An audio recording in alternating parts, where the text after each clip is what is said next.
Would you believe me if I told you that my first animation book was a relatively rare one?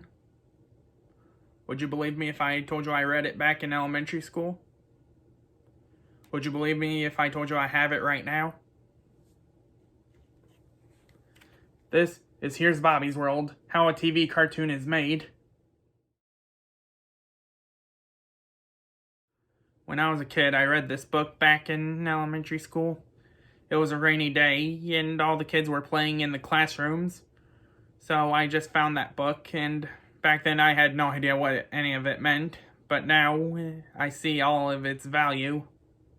The funny thing is, I actually read the book before I ever watched the show Bobby's World, created by Howie Mandel.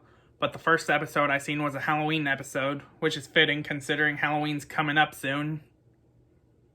Anyway, this book has 24 pages in it. Goes over the pitch meeting, the show Bible, the script writing, the storyboarding, the character design, voice acting, exposure sheets, and everything else in classical animation.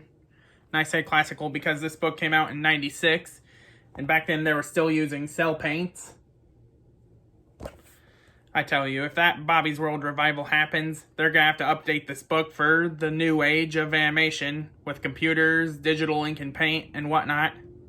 They say the first time can't happen twice. Well, in my case it can. The first time reading an animation book. I showed you the first animation book I read.